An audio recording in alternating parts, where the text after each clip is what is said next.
Welcome to the Create a Life That Is Beautiful podcast, your go-to resource for personal development and coaching.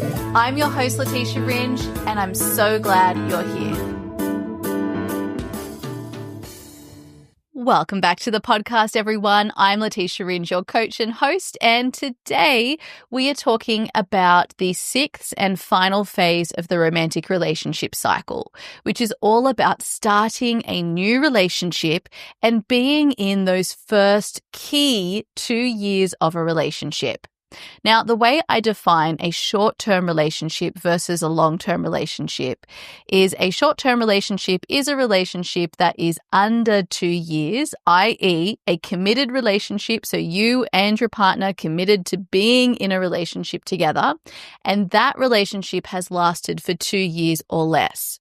I then define a long-term relationship as a relationship that is more than 2 years from the time you and your partner committed to being in a relationship with one another.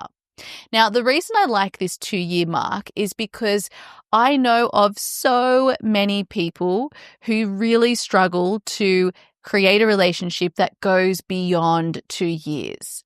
And so there seems to be something that happens around the 2-year mark. That's when we decide to make that difficult decision to stay or go in a relationship.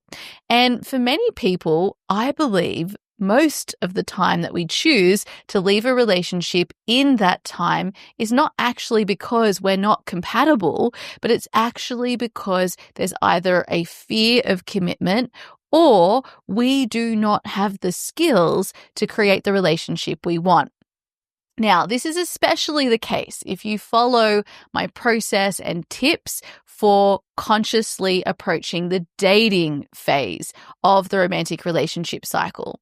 If you slow down and you take an intentional, structured, and slow approach to dating, you should be able to get all of the information you need as well as many of the experiences of that information to confirm what the person is saying and what you are saying are actually matching up with your actual behavior to assess compatibility, so that when you get to the place where you're actually committing to being in a relationship together, you should have compatibility almost covered. And then you'll use the next 6 to 12 months of actually being in a committed relationship together to make sure that your behaviors actually line up with what you've committed to creating together. Now, this is not the way that most people approach dating. In fact, many of us, and I have to call out a lot of you women like me, woman, we rush this process because we want to tie the knot. We want to get the commitment as soon as possible. Why? Because we're actually afraid that we won't get the commitment that we want if we allow ourselves to slow down and be properly seen throughout the dating process. This is a problem because what happens is it leads to you rushing the dating process, not actually communicating what you truly want to create in a romantic relationship, and then therefore the person who agrees to be in a relationship with you is not actually consenting to the relationship that you want. Even worse, you're not even aware of what that relationship needs to be in order to create a relationship that truly allows you to thrive. So if you missed my last episode, which was all about my top tips for dating consciously, I recommend you go back and listen to that as well as all of the other episodes I mentioned in that episode, which also speak to this topic, and make sure you are implementing the tips that I'm giving you to slow down and approach the dating phase in a way that is going to set you up for success so that when you get to this place, you've gone through a slow, structured, and intentional dating process that allows you to assess a person's compatibility. When you actually get to the place that we're talking about in this episode, where you commit to one another and creating a relationship together, you're doing it from a place where, one, you and your partner both know what you want to create together in a relationship. 2, you've communicated that with one another so that when you're making the decision about whether you want to commit to creating a relationship with one another, you both are crystal clear on what you're committing to creating together. So you actually have proper, fully informed commitment, and a decision to make around that commitment. Like, most people never even get that, but you will if you follow these steps. And what this does is it actually lightens the load of the challenges that you will experience in the first 2 years of a relationship. Most people commit without clarity. They agree to get into a relationship where compatibility has not been discussed, where they probably don't even know what they want to create. And then they commit to one another. They get into the relationship. They've got the highs of the honeymoon period, plus all of the anxiety about being in a new relationship and getting used to being with each other and learning each other. And then it's no wonder that everything crumbles within 2 years, right? Because you still haven't addressed the really important things, which is knowing what you want to create, choosing a person who's compatible with that, and then learning the skills that are needed to support a relationship to thrive. So if you slow down and you spread some of that work out over the earlier phases of relationship cycle, where you're reviewing past relationships, you're looking at the patterns, you're getting clear on what you want and need, you're releasing past relationships, and then you're approaching dating consciously, knowing exactly what you're looking for and slowing that process down so that you can have those important conversations with the people you're dating, and then ultimately choose a person that you're compatible with. By the time you decide to commit to one another, you are committing to something very clear. So you step into the relationship together, and then you still deal with relationship anxiety and the fears that come up around leaving your single identity alone and learning each other, getting used to each other's protective patterns and how you support one another when you're triggered.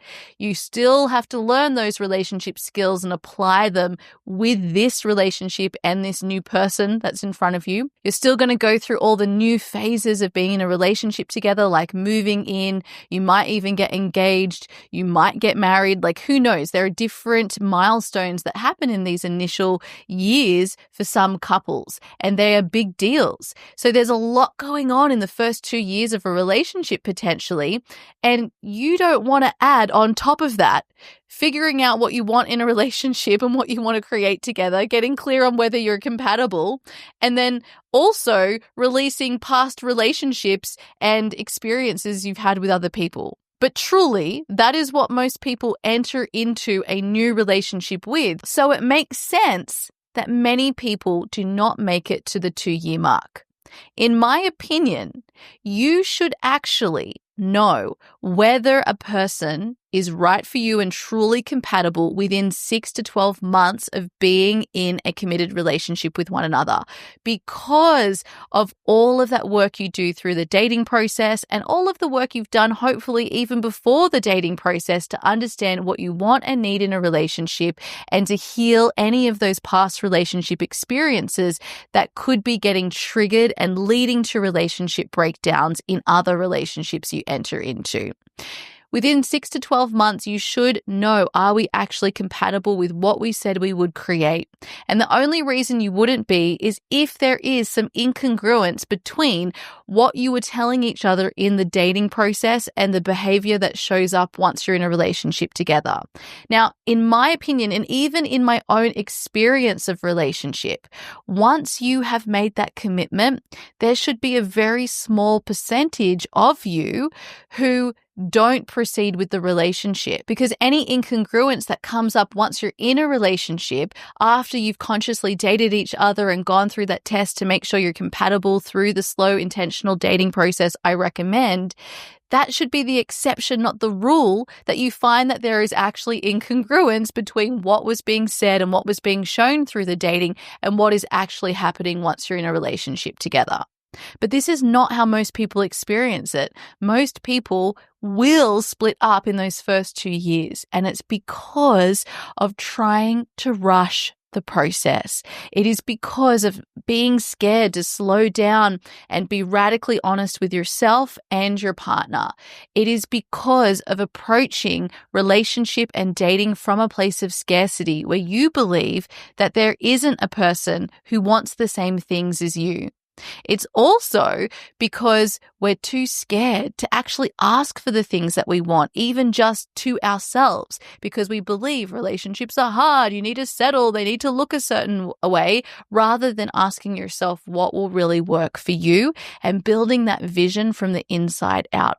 So this, my beautiful friends, is what we'll be talking about today, how to actually have a conscious start to a new relationship and what those first 2 years of a relationship could and should look like in order to create the love that you desire. Now, I also want to make sure that I remind you that recently I held a True Love Masterclass. In this masterclass, I talked about exactly what you need to do to create true love, no matter where you are in your relationship life right now, whether you're single or in a relationship. It doesn't matter which of the 6 phases you're in right now, you need to understand what ingredients go into the recipe of true love.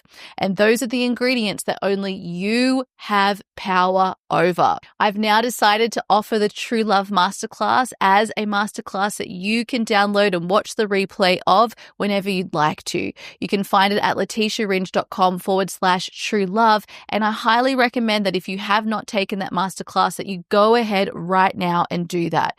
It will help you with starting a new relationship and those first 2 years of a relationship. And it will also help you if you're in a long-term relationship right now, or if you're healing from a broken heart or dating right now. You need to know with very clear specificity exactly what kind of relationship and love you want to create. And I take you through some practical steps to implement right away today so that you can figure that out. Again, head to letitiaringe.com/true love. And please make sure you share this with your friends, because the more that we all get really clear on how we create true love, more of us will experience it. And then we will become inspirers, expanders, and role models to everybody around us about how to actually create the love we deeply desire and want to experience. So we can stop vicariously living through TV shows and movies and marketing, and instead actually take us to a higher place in terms of the standards we tolerate and create in our relationships. I also want to mention that if you'd like to dive into this more deeply, you're ready to create the relationship you truly desire, you know this is an important area of your life, and therefore you want to dedicate time and attention to it, and you want to move through a 6-month intentional coaching process to set you up for the kind of love you desire, regardless of what your relationship status is right now, and regardless of where you are in the 6 phases.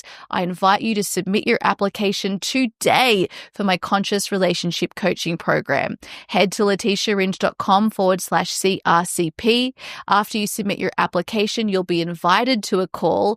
And on that call, I'll guide you through a process to get clear on exactly how I can support you to step into the kind of love and relationship you desire. And from there, I'll give you all of the details so that you can go away and make an informed decision about whether you'd like to commit to 6 months of working together to create a thriving romantic relationship that meets you exactly as you need a relationship to meet you, either now or in the future. Once again, head to letitiaringe.com/CRCP. Without further ado, let's head into today's episode.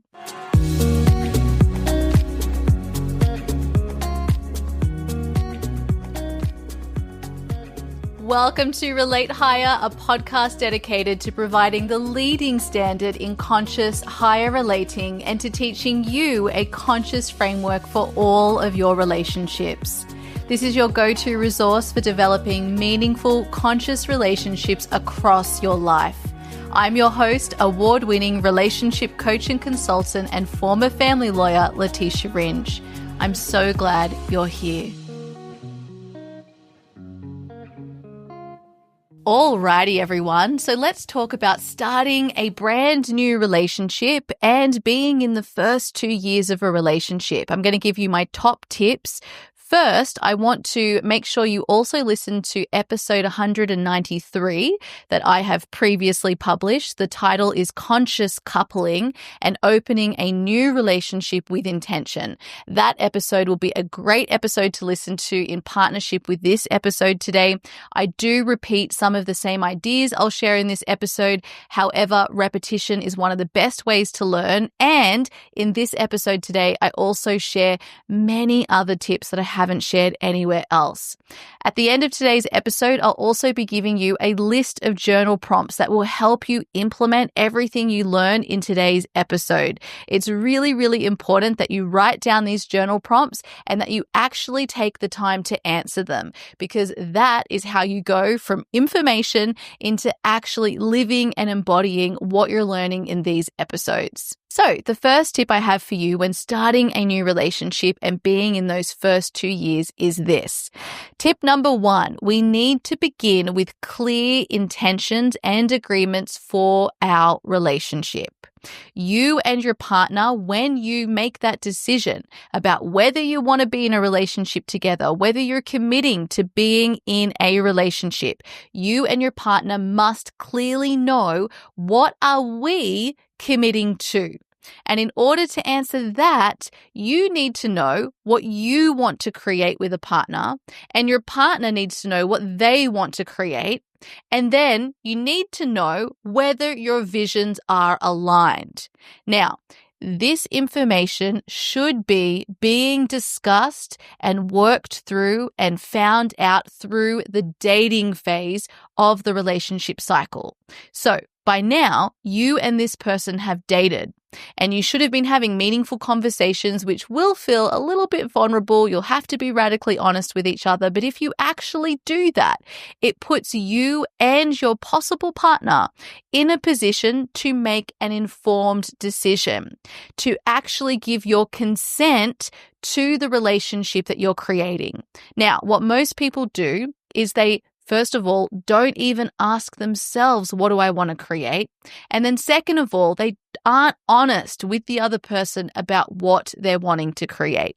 Now, we do this for all kinds of reasons. One of them is actually a fawning response, where you might really like this person in front of you. You might also think, this is my one shot of being in a relationship with someone. And so whatever they tell me they want, I'm going to tell them that I want that too. So we can tend to lose ourselves in the pursuit of a relationship. Now, we do this consciously and unconsciously. Obviously, the unconscious is the most dangerous. This is where we don't even realize we're doing it. We might even think we want the things that this person is telling us. But if we actually slow down and maybe even unhook ourselves from this person, you realize, actually, this isn't what I want. And the only reason I think that I want these things is either because I feel like this person is my last shot, or because I actually haven't asked myself or done the self-inquiry and self-discovery work to find out what I'm actually wanting, what I would be best suited to. This is why in my conscious relationship coaching program, this is the work I do with every single client, no matter the phase of the romantic relationship cycle they're in right now. Because most people have not done this work, and even if they think they know what they want, most of the time, once we move through the conscious relationship and the transformation process I take my clients through, they realize what they actually want is different and something much, much deeper. It's important to know this because you can communicate that with a current partner or a future one. And if you're in the dating phase, it makes it so much easier to test compatibility because you just simply communicate, hey, this is what I've learned about myself and what I really want and need. And is that in alignment with what you want and need? If the answer is no, then that's great because you're both doing each other a favor by having done that work to understand what would be compatible for you. So At the beginning of starting a new relationship, you and your partner have to be really clear on what it is you're actually creating together. And that puts you in a position to actually make a commitment with one another. If you do commit to being with each other and to the vision of what you're creating together, you also want to slow down and make sure you start your relationship with really clear intentions and agreements. With my conscious relationship coaching clients, when we're in this phase of the relationship cycle, we actually create a beautiful opening process for the relationship where you and your partner come together to get clear on what these intentions and agreements, which will set your relationship up for success, collaboration, and power, will actually be. Can you imagine starting a relationship where you actually treat it as a very special moment in your relationship together, where you come together and you get collaborative about, okay, what is going to be the structure for our relationship? This is what I did in my last relationship. It is what I will do in any future relationship I'm in. And it's also what I teach in my amazing program, The Conscious Relationship, which you move through over a 6-week period. And in that, it teaches you how to start a new relationship or how to enter the conscious relationship phase of a relationship you're in right now. And then it moves you through a month-long process that you will use in your relationship to implement the skills that are needed to thrive in relationship together. So you'll be guided completely through that process. Enrollment opens only once a year. Next enrollment will likely be in September of this year. And you can also personally make your way through that process. You'll also have access to this program when we work together in my conscious relationship coaching program. So understanding what you're committing to and committing to that, and then setting very clear intentions and agreements together as a couple to start your new relationship is my first tip. Yes, it sounds vulnerable and a little bit painful because you're going to have to be vulnerable in order to have those conversations, but this is truly what will set you up for success and stop you being in a relationship that isn't compatible, knowing that your partner has the capacity to be in this kind of relationship so that you're not ultimately wasting time. Because what happens is if you do say yes to someone who isn't compatible and who doesn't want the relationship that you want or the level of commitment that you want, is that you just waste time being in that relationship when you could be creating the relationship you actually want with someone who also wants that thing too. My second tip is about the honeymoon period. Now, this is the phase of your relationship that's typically present during the dating phase as well as at least the very start of your relationship. Often the honeymoon period changes when you move in with your partner. Now, back in the day, people got married first and then they moved in together. And that's why it was called the honeymoon period, because you get married, you go on your honeymoon, you're so in love and lots of chemicals rushing through, lots of newness, everything's on high alert. And then that would fade away. And the reality of being together and all of your challenges of being together and learning each other and being a couple together then has a very sobering effect, which reduces those heightened emotions. Now, typically, we move in with each other first and then later we get married, if at all. So during this honeymoon period, what tends to happen is that you and or your partner, probably both in some way, ignore your needs. Now, this is kind of what I was talking about earlier through the dating process where we're not clear on what our needs are. And so when our partner says, hey, this is what I want, we might be more likely to agree to that because we want to snag them or because we just don't know what our needs actually are. So this happens during the honeymoon period. You might have opportunities for conflict to come up where you could say, actually, that's not okay with me, or this is not what I'm talking about when I say I want to need X or what I want to create with you is X. Instead, because we're on the honeymoon period, experiencing heightened emotions, don't want to rock the boat, don't want to lose the partner, scared about saying anything that could take that honeymoon period away, what happens is you just don't mention that something isn't actually aligned. And then what happens is over time, once the honeymoon period ends, usually, you get to a point where you realize, actually, this is a problem for me. And you might continue to ignore right? Until you get to a boiling point, and then that's when really messy, heightened conflict happens. In my program, The Conscious Relationship, I walk you through exactly what this pattern and this process looks like when you approach it unconsciously and you ignore your needs. And basically what happens is it starts off as a little thing that could have been communicated that can lead to a really big conflict between you and your partner, that can lead to a situation where you're deciding whether you separate or you just settle with what is in the relationship, because by that stage you've created a culture where you've said this is okay, and now you want to change that culture, but your partner wasn't aware of it, and then there's all this resentment and separation that's been created on top of that. And so the easier option becomes thinking about whether you actually just want to leave the relationship or settle, rather than trying to change the culture of the relationship to actually be in alignment with what you both need. So it's really important to, in Brene Brown's words, a phrase I love to use of hers that has helped me in so many situations through my life, is choose initial discomfort over long-standing resentment. In the honeymoon phase, i.e., in the first 2 years of a relationship, when anything comes up that shows you something is off in terms of what you need, it is your job to communicate that with your partner. Not in a way where you're blaming them or projecting what you're feeling, but in a way where you're revealing to them exactly what you're feeling, what you're experiencing, and what you need, so that you and your partner can then collaborate together to come up with a way that will support both of you. This isn't about someone's needs being more important than the other. Like, for instance, if you're more upset, then that means your partner starts fawning and people-pleasing to you so that you have your needs met but not theirs. That's not what we're talking about. We're talking about simply being radically honest, taking self-responsibility, so that you and your partner can then have all the information you need to make smart decisions and lead your relationship in the best way you can. So do not ignore needs in the honeymoon period. Take the time to slow down, recognize if something feels a little bit off or you didn't like something. Approach your partner, let them know, hey, I would really prefer not to talk about this, but I know that this will set us up for success if I do. So can I just share with you something that isn't working for me, that doesn't feel aligned for me, or where I'm needing something to be different? And I'd love to talk with you about what that could look like so that we come up with a solution that works for both of us, because we're a team.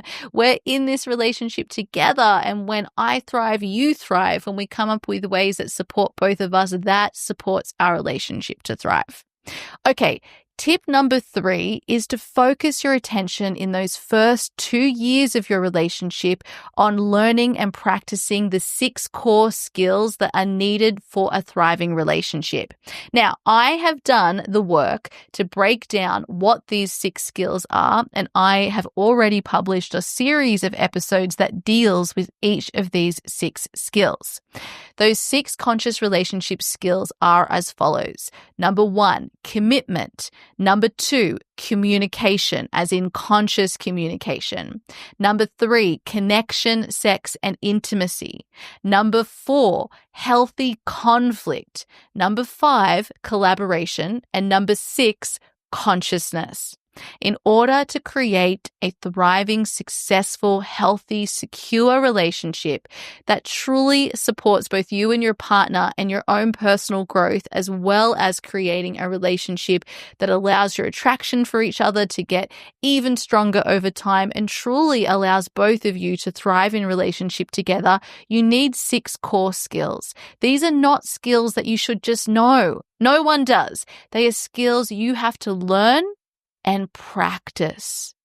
Practice is the most important piece of this. As humans, we have this belief that once we learn something, it's just like one and done. We don't need to still actively practice it anymore. But just like in so many areas of life, let's look at health, for instance. You might learn something, but unless you practice it and continue practicing it, the benefits don't last forever. They go away. Practice is one of the most important things we can all learn as humans. Learning what we need and then doing the ongoing work to practice those things. Repetition is really important. We can make it easier by building habits and routines and rituals around those things that we need to practice. But we still have to practice them. And sometimes we'll fall out and sometimes we'll need help to build that momentum and start those practices again. So the first piece of the work is knowing what those things are that we need to practice. And that's why I've done the work to distill this into what I call the 6 C's. They're the 6 conscious relationship skills that are needed to set yourself up for success in relationship and to practice for the rest of your relationship together. If you want to know more about that, I'm going to link the 6 episodes I did on each of these 6 skills in the show notes to this episode. In summary, commitment is about actually knowing how to actively practice commitment, which, to be honest, is something that most of us don't even know how to do. We have one foot in and one foot out, and that does not create safety in relationships. In these first 2 years of a relationship, most people will commit to one another, but they will have one foot in and one foot out. Your partner can feel this, and you don't show up in the way that you would if you were fully committed. Instead, I recommend that when you commit to being in a relationship with your partner, you are all in and you understand what that feels like, what that means, what the experience of commitment will be when you consciously commit to something. In my relationships, when I commit to being in a relationship with the person in front of me, I am all in. I do not expect for the relationship to end ever, because I do the work initially to understand whether the person is truly compatible. It is only in one-off, extreme, exception, not the rule circumstances where that relationship for me would end. And I would know that within the first 6 to 12 months. In my one short-term relationship that I've had, that was, a serious relationship, it ended between the 9 to 12 month mark, and it ended suddenly because of information that came in that I was not aware of until then that showed that we were not compatible.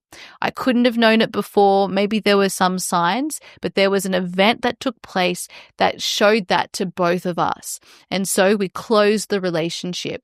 But that was a one-off. When I was in my 5-year relationship and my 10-year relationship, when I committed, I was all in to both of those relationships and all in at the level of consciousness and capacity I had at that time. And that's why they were long-term relationships. I truly believe that. But what I see a lot of people doing, and in my experience of having conversations and dating people in London over the past few months, I have noticed that many people commit to being in a relationship and they start assessing compatibility then. And they have one foot out in those first 2 years, and then they decide within the first 2 years whether they actually want to truly be in a committed relationship. This is not how you do it, because you're not actually testing and experiencing what the relationship would be like if you were both fully committed. So for instance, just think about anything in your life. Once you make the decision and you're all in, the way you show up for that has no energy leaks. You become more creative. There's more problem solving rather than problems. You move yourself forward towards what you want because you're all in on it. If you're still giving yourself other options, then you're usually distracting yourself with those other options. The level that you're able to experience the thing that you're committed to fully is so much higher. Your energy is not being distributed through all of these other options and possibilities. I really am a big believer in commitment in pretty much any area of life. When I used to teach on business, I would talk about fully committing to your business, closing off all of the other options, committing to your offer fully, because then you're actually able to execute it. It's the same in romantic relationships. The second skill is about conscious communication, learning how to consciously communicate in a way that is both honest and vulnerable and also has you able to meet truth without reacting. connecting is what allows for the information that's needed to make great decisions for your relationship. And it's a skill. And because we get triggered by the past, because we've got protective patterns, it stops us from actually being able to communicate with each other, whether you're the listener or the person speaking. And so learning how to consciously communicate is a practice, and it is a skill that is so worth investing your time and energy into, because it will not only support you in having a better relationship with yourself as well as your partner, but it will also support every other relationship in your life. The third skill, which was all about connection, sex, and intimacy, is all about learning the different kinds of connection that we need in a relationship and how to have our intimacy and sexual needs also met. This requires commitment. It also requires communication, and it requires you to understand what you need in terms of connection, sex, and intimacy, and then how to meet your changing needs in a romantic relationship. These require skills. It's not something that you should just know. So learning about that is also so important in a relationship. Now, learning how to face conflict in a way that is healthy is really important, because having no conflict will likely lead to a relationship where one or both of you are settling in the relationship. It's not sustainable. Conflict is normal. And part of the work we need to do is actually on re-regulating our system to have the capacity to manage conflict in a healthy way. So if you've grown up with trauma or CPTSD, it's likely that conflict is highly triggering to your nervous system. And so when you think that you need to be in a conflict with your partner because you're going to communicate something that you think that they won't like, or that you don't even like to communicate, it can mean that you start ignoring your needs. You stop communicating. You don't give the information that's needed so that you and your partner can make great decisions to support the relationship. It means that when conflict does come up or your partner says something, you might go into protective patterns that lead you to being defensive or controlling, or other protective patterns that shut you down and block you from experiencing the desires that you have in a relationship and that you need in order to thrive.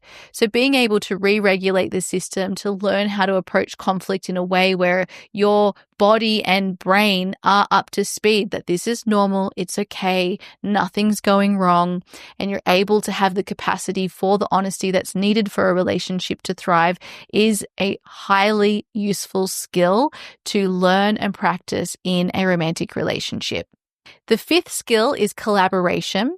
So when you and your partner communicate, when you are able to manage conflict healthily, you will actually put yourself in a position where you come up with new ideas and solutions that would never have been revealed had it not been for the communication and even the conflict, because it is the fact that you are both two different people with different needs and desires and different experiences of the relationship that creates new possibilities for both you and your partner to experience together as a couple.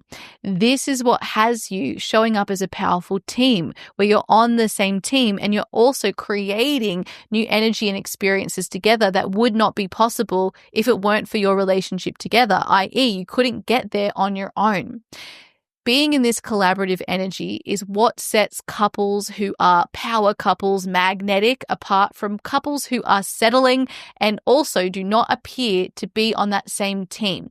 They're not powerfully collaborating with a shared intention and putting those powerful creative forces together to make things happen. Instead, they're usually in opposition with one another, or they're trying to create two things separately and not coming together with that powerful force combined. That is a worthwhile skill to learn and invest in your relationship as you're creating it.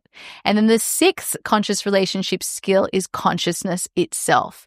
Now, this is a challenging skill to be in because it requires practice. Our brain is set up so that we will go into unconsciousness. That's automatic, habituated patterns, so that we can spare our brain's capacity and don't need to be conscious all the time of everything we're doing. That just wouldn't work. But in relationships, because so many of the patterns and habits we have were programmed when we were children, and they come from fear, and they don't support us getting what we want, and they lead to protective patterns that block us from having our needs met and have us shut down and choose disconnection in our romantic relationships, it leads to you making terrible decisions about your relationship, falling into old patterns that block you from getting what you want, and also pushing love away. So learning how to expand your consciousness, how to move from love, how to move from awareness, how to move with intention is really, really important. It allows you to be more conscious of yourself, your partner, and your relationship, which allows you to communicate better, to commit to each other in a powerful way, to have healthy conflict, to come together in collaboration, and to experience better connection, sex, and intimacy. So consciousness itself is a really powerful skill to learn and practice as an individual for your relationship. Now, all of these 6 skills are a lot to learn, but I have distilled them into a really helpful 6-week program and course called The Conscious Relationship, where you learn a starting process for a new relationship, or if you're in a long-term relationship right now, it teaches you how to enter into the conscious chapter of your relationship together, or even just a new, better aligned chapter of your relationship together. It gives you a starting process for that. And then it teaches you a monthly routine and ritual to practice in your relationship that will have you implementing all of these 6 skills. So it teaches it in a very practical way so that each month you're learning the skills and you're practicing them, so that you don't need to keep remembering, oh, hang on, I need to use this skill for this certain thing. Instead, you're given an actual routine that you will implement. It will become automatic month after month, and it will allow you to practice all 6 of the conscious relationship skills and deepen into them throughout the course of your relationship. You can head to letitiaringe.com/the conscious relationship. Make sure you pop your name on the wait list, and the next time enrollment opens, you'll be notified. Or if you want to get access to that now and you want to do a deep dive into your romantic relationship and love life, you can sign up for coaching with me at letitiaringe.com/CRCP. Now, my next tip for you is about relationship anxiety. So when we step into a new relationship with our brand new partner, there will be fears that will probably come up for both of you. These might be mental fears. They might be fears happening on a physical level. Either way, you and your partner are getting used to being in a new relationship. So even though there's probably a lot of those honeymoon vibes where you're both really excited and in heightened emotions because of the newness of this connection with one another, there's also likely to be quite a bit of fear and anxiety. Now, the way that fear and anxiety feels and the way excitement feels can be quite similar. So sometimes it's even hard to know which is which, but you'll probably notice a lot of your attention is being grabbed by the relationship and this new chapter of the relationship together. Now, this can lead to things going in a way that doesn't set you both up for success. It could be that it's not sustainable to keep experiencing these really heightened emotions of anxiety, fear, and excitement. It could be that you think something's wrong because you're experiencing anxiety as well as the excitement. And it could be that you have new fears coming up that you weren't prepared for. So I want to give you some tips for all of these. First things first, understand that because you're in a new relationship, there will be excitement and there will also be fear and anxiety because you're getting used to being in a new relationship. This is actually just your brain and your body doing a good job. You're in unfamiliar territory. So you should feel some level of fear and anxiety. This is a great thing. It means you're working. Yay, you're a human. But the trick is really about how we manage that fear and anxiety, because that is where the problems happen. So first of all, you might notice that you have a certain attachment style that is insecure, and once you get in a relationship, it's triggered. This can happen for you whether you self-diagnose yourself as avoidant attachment anxious attachment, or disorganized attachment. All of these are just insecure attachment styles that might be triggered once you commit to being in a relationship together. And it's likely that they were present during the dating phase of your relationship too. Now, sometimes these attachment styles aren't triggered, and it can just depend on the person that you're with. It can depend on the stage of the relationship, the time in your life. You need to be prepared to meet whatever happens once you're in a relationship. Now, if these attachment styles are being triggered, it doesn't mean necessarily that there's a problem. It can just mean that the attachment style is being triggered. And so learning how to support yourself when those attachment styles are triggered is really helpful. There is so much information available about attachment styles. It's a real buzz topic at the moment. So I recommend you go on TikTok or Google, you take one of the tests that help you diagnose what your attachment style is, and then you learn practical tools to help you when you're experiencing that attachment style. Nextly, you might actually experience some fear moving from a single identity into a relationship identity. For some people, their single identity has been a time in their life where they got to do and be whatever they wanted to be. And so entering into a relationship might bring up some fear because they feel like they have to give up that single identity and that freedom in order to be in the relationship. So part of the work you need to do is on exploring a new identity, your relationship identity, that allows you to take the good parts of your single identity and merge it with the great parts of what a relationship will now offer you. And so having a little ritual to move from your single identity into this very intentional new relationship identity is worth slowing down to get clear on. And that's also some of the work I do with my clients in my conscious relationship coaching program. Now, in addition, you're just getting used to being with each other, having a person that you're spending more time with, who's taking up more of your life. And as you move throughout the first 2 years, it's likely you'll also move in with each other. You might have other relationship milestones. And so these are all new things you're experiencing together, and you're not meant to know each other all at once. I remember at year 6, year 7, year 8, year 9, year 10 in my relationship with one of my previous partners, I remember saying to him, I feel like I'm getting to know you for the first time all over again, because we were both growing so much. We kept learning so much about ourselves and then sharing that with each other. And I was so surprised. I thought I knew everything about him, and yet I was learning new things still because we had a deeper awareness of ourselves. And so I want you just to know that, first of all, you are getting used to literally being with each other, and don't try to rush that process. It's going to take time. You're going to keep learning about each other through the lifetime of your relationship. So as you're getting used to being with each other, and this might be sparking some fear and anxiety through that process in being seen and also seeing, know that this is also normal and enjoy it. Because while you will have moments in the long term of your relationship where you are seeing each other for the first time and seeing yourself for the first time and being seen for the first time again, this is heightened in the first 2 years of a relationship, and it's a special time. It also can bring up lots of different emotions. So allow yourself to experience the full range of those emotions. Enjoy the excitement, and also allow the fear and anxiety. It's okay that it's there. One of the ways we make it worse is when we try to make it stop. Allow yourself to feel the fear and anxiety. Some of the work that we spend a lot of time doing together in my conscious relationship coaching program is feeling those emotions we really want to escape from. And the reason for that is, in order to transform anything, which means in order to change, grow, move on to where you want to go, you got to start with accepting where you are right now. And that involves feeling the feelings we don't want to feel, but they're just feelings. They're physical sensations in the body. And when you can feel anything, it means you can transform, change, grow, and move forward into absolutely anything that you want.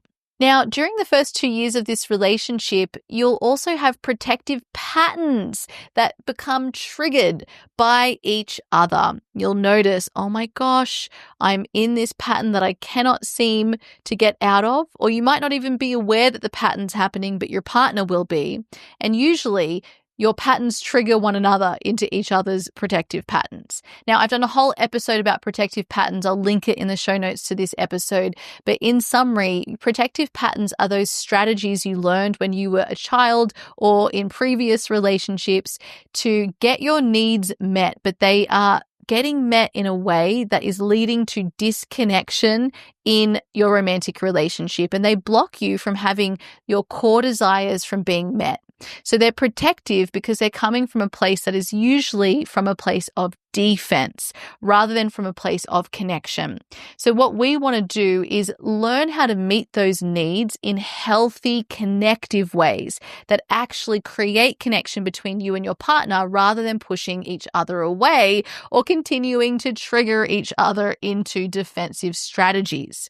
This is the most important work that I do with every single one of my clients, no matter what we're coaching on, and most notably in my conscious relationship coaching program and work. And the reason for this is your protective patterns are the things that are getting in the way of all of your relationships and you experiencing the love that you want.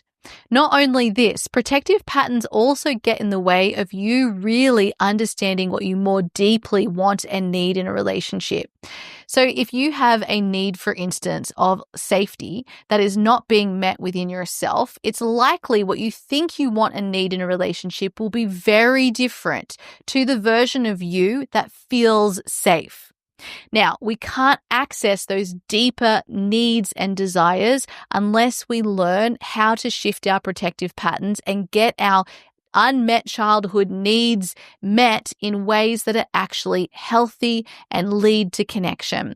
This takes time because you've developed these strategies throughout your lifetime. You've been repeating them unconsciously. And then when you're in relationship, you have another person who's triggering them. And then you create this environment where these protective patterns are reinforced by each other. It is some of the most important work you can do in a new relationship to become aware of what these protective patterns are and start to do the work to unwind them. I highly recommend, if you haven't already, that you take my True Love Masterclass because I talk a lot about this and how to become aware of what your protective patterns are. Head to letitiaringe.com/true love to get access to that and do it as a matter of priority. And if you want to go deeper into these, that's what my 6-month conscious relationship coaching program is for.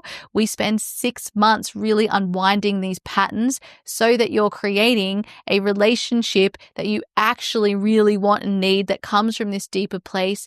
And when you unpick and liberate this energy, you see major changes not only in your romantic life, but also across your life as a whole. It is truly some of the most incredible work I could ever offer you. And finally, on this point about relationship fear and anxiety, also remember that when you rush into commitment and you haven't taken a slow, intentional, and structured approach to dating, done the work to release old relationships to get really clear on what you want and need in a relationship, it's likely that you're feeling even more fear and anxiety once you're in the first 2 years of a relationship because you're truly trying to do all of that work in the first 2 years of a relationship, when you're trying to learn the skills, you're trying to learn each other, you're trying to learn yourself, you're trying to test for compatibility, you're trying to do it all with 1 foot out and 1 foot into the relationship because you don't even know what you're committing to. Like all of that is going to trigger unsafety to your system and lead you to be in fear and anxiety. And there's a good reason for it. You don't feel safe, and you shouldn't feel safe because you don't know yourself, you don't know what you're committing to, and both of you are likely to have 1 foot out and 1 foot in. So we can fix all of that by consciously approaching this phase of the relationship cycle. If you haven't done the work that I suggest during the conscious dating phase of the relationship cycle and you've already committed to someone, you can go back and do that work together now, as well as what I'm recommending in this episode. And the conscious relationship process or my conscious relationship coaching program would be a really great place to start. Alrighty, I've got 2 final tips for you all. The second last tip is about moving in together. I really recommend that you don't rush moving in together. Things are going to come up once you move in, and that is, like I mentioned at the top of this episode, usually when we shift from the honeymoon period into reality. So you want to make sure that you've got a strong foundation of really knowing each other, experiencing each other, making sure what you've spoken about during the dating process and when you came to a commitment to be in a relationship together is actually lining up in reality. And to do that, you just want to give yourselves space to get used to being in a committed relationship together, to notice the fear and anxiety that might be coming up, to start thinking about the skills that are needed and practicing them together. And so if you rush into moving in together, you're sort of overwhelming all of the systems and you're stopping the honeymoon period most likely. Now, I'm not saying avoid moving in together. I think moving in together is a beautiful thing, but you don't need to rush it. So be intentional about moving in together. When you decide you want to move in together, have a transition period, a time where you get used to the idea that, hey, we're moving in together, so that if fear and anxiety comes up about that new step, you've got some time to think about it. When you think about releasing your identity that hasn't lived with your partner and then stepping into a new identity where you do move in together, you can slow down and think about what you want that to be. You can even set intentions for the home you want to create together. Your experience of that process of moving in together, you could create a ritual around that. Be intentional and make it special. There are never going to be these first moments together again. And so be intentional, slow down, enjoy it, be present with this phase. Know that there will be other amazing milestones and slow down and be intentional about them too. I think because at the beginning of a relationship, because we're rushing and so used to the high, we start to sort of chase our losses. And so we could get swept up in like the next milestone, the next milestone, the next milestone. And then people around you are like, when are you going to get married? When are you having kids? When are you moving in together? Like everyone just gets so swept up. But you don't need to rush it. Now, maybe some of you have got time pressures or commitments, or maybe the financial reality of living apart means that it's more inspiring and desirable to move in together. That's okay, but slow down as much as you can to do it with intention and just be prepared. So particularly with moving in together, your protective patterns will be triggered once you move in with each other.